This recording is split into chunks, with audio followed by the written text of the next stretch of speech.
hasil pengungkapan tindak pidana narkotika jenis ganja yang melibatkan public figure oleh Satuan Reserse Narkoba Polres Metro Tangerang Barat.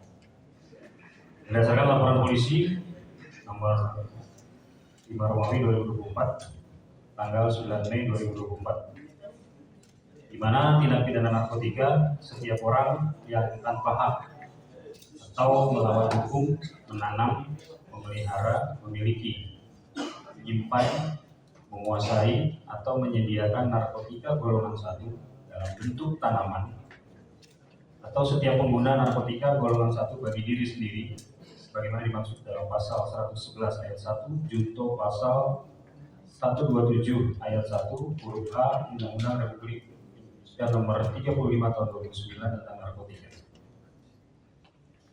Pada pengungkapan tindak pidana narkotika ini, penyidik berhasil mengamankan 2 orang. Yang pertama atas nama RYH alias YG. Yang kedua atas nama Eka alias KM. Kemudian juga penyidik menetapkan 2 orang DPO. Pertama atas nama JJ, dan yang kedua atas nama ZK. Waktu dan tempat kejadian perkara terjadi pada hari Kamis tanggal 9 Mei 2024 sekitar pukul 17.50 WIB di apartemen Kalibata City, Kelurahan Rawajati, Kecamatan Pancoran, Jakarta Selatan.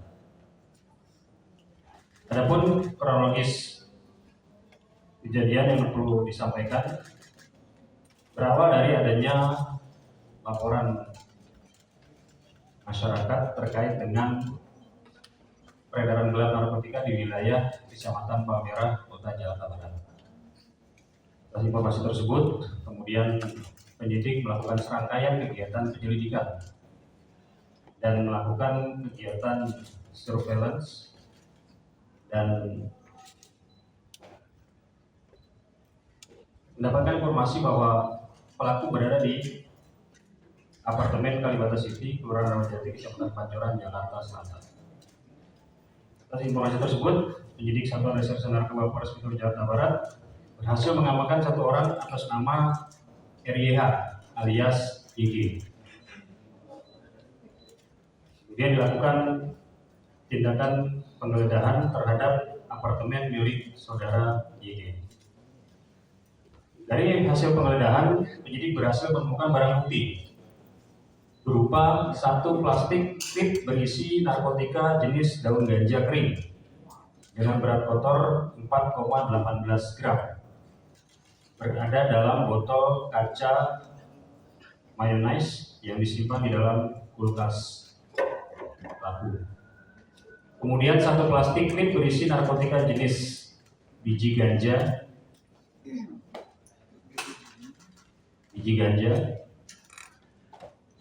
dengan berat kotor 8,16 gram yang disimpan dalam bungkus rokok warna biru putih serta ditemukan 3 kertas papir. Di samping itu juga turut disita 1 buah handphone warna hijau yang digunakan pelaku untuk memesan narkotika jenis ganja tersebut. Dari pengakuan saudara YG, ganja tersebut diperoleh dari seseorang bernama JJ yang kita tetapkan sebagai DPO dengan membeli seharga 250.000. Di mana dari berdasarkan pengakuan YG ini 250.000 ganja yang diperoleh dari JJ ini itu bisa menghasilkan kurang lebih sekitar 10 linting ganja. Kemudian dari pengakuan YG itu sendiri yang bersangkutan mengkonsumsi ganja untuk kepentingan pribadi, artinya mengkonsumsi sendiri. Nah, berhubung si saudara YG ini berteman dengan saudara Eka, di mana YG dan Eka sama-sama mengelola rumah makan di kawasan apartemen Kalibata tersebut. Dan beberapa kali Eka meminta atau menanyakan ganja kepada saudara YG. Kemudian berdasarkan pengakuan YG, sekitar tanggal 20 Maret 2024, YG memberikan 1 linting ganja kepada Eka. Dan oleh Eka, 1 hari kemudian pada tanggal 21 Maret, ganja tersebut dikonsumsi sekitar pukul 4.00 WIB di atas pohon di belakang apartemen. Nah, kemudian Eka sendiri tidak langsung menghabiskan 1 linting ganja tersebut. Kan ketika sudah sisa setengah linting disimpan di dalam toples kosong, kemudian beberapa hari kemudian ganja tersebut dikonsumsi kembali. Sehingga ketika kita mengamankan saudara YG dan Eka, sebagaimana SOP di dalam mengamankan pelaku tindak pidana narkoba, kami langsung melakukan tes urin.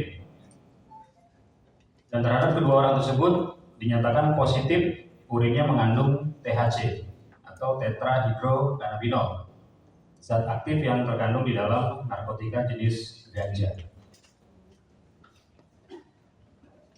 Atas penemuan barang bukti hasil tes urin, kemudian penyidik mengamankan kedua orang tersebut dibawa ke Polres Metro Jakarta Barat untuk dilakukan penanganan lebih lanjut.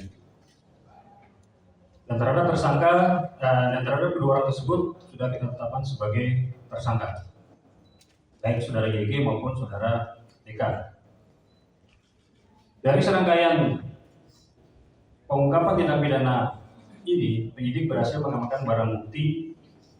Yang pertama, narkotika jenis ganja dengan berat 12,34 gram. Dengan perincian daun ganja kering seberat 4,18 gram dan narkotika jenis biji ganja seberat 8,16 gram. Ini perlu juga disampaikan bahwa biji ganja termasuk juga bagian daripada ganja.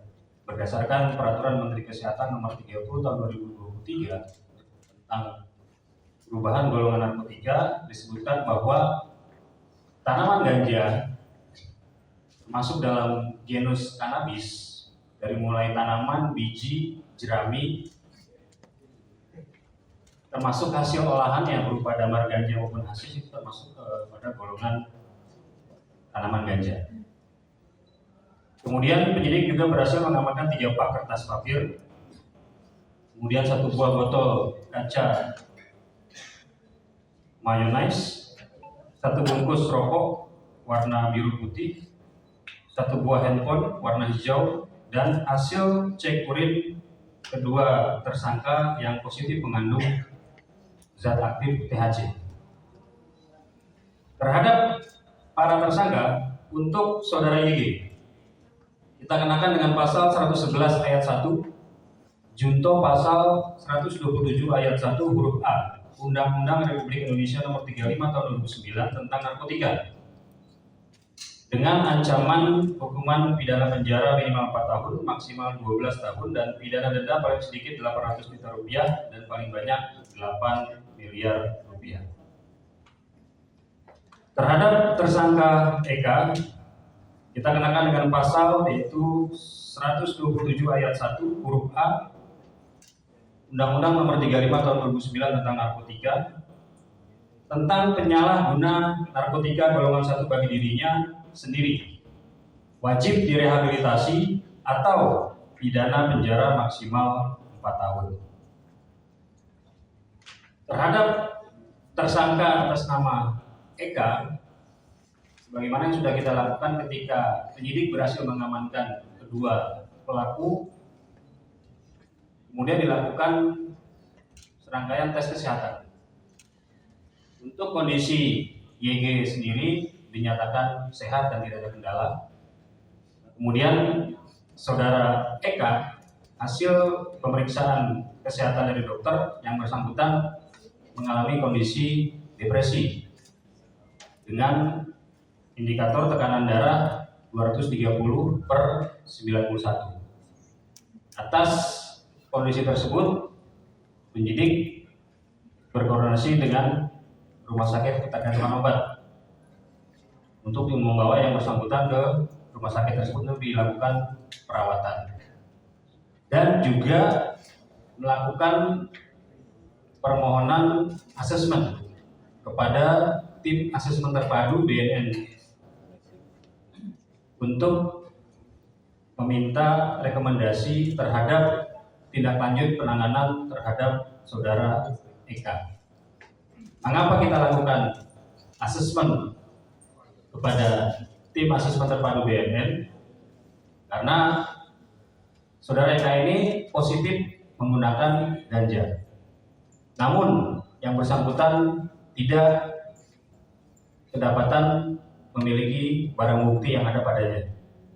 Dan juga dengan mempertimbangkan kondisi kesehatan yang bersangkutan, yang kita tahu sendiri bahwa yang bersangkutan pernah mengalami riwayat sakit, dan memang pada saat kita amankan yang bersangkutan mengalami kondisi yang kurang sehat, maka saat ini untuk saudara Eka dirawat di Rumah Sakit Ketergantungan Obat Jakarta, dan ada rekomendasi dari Direktur Utama Rumah Sakit Ketergantungan Obat Jakarta bahwa yang bersangkutan tidak dalam kondisi yang memungkinkan untuk dihadirkan dalam rilis pada sore hari ini, dan atas dasar pertimbangan kemanusiaan maka saudara Eka kita putuskan untuk tetap dirawat di RSKO Jakarta, dan nantinya akan kita lakukan proses rehabilitasi berdasarkan surat telegram Kabareskrim Polri nomor 145 tahun 2021 terkait dengan implementasi Perpol nomor 8 tahun 2021 tentang penanganan tindak pidana narkotika melalui keadilan restoratif atau restoratif justice. Jadi proses terhadap saudara Eka ini juga bagian daripada proses penanganan tindak pidana, namun melalui keadilan restoratif atau restoratif justice sebagaimana diatur oleh ketentuan. Jadi ini yang perlu saya sampaikan. Silakan bagi teman-teman media jika ingin bertanya, saya persilakan. Sudah berapa hari Pak dirawat?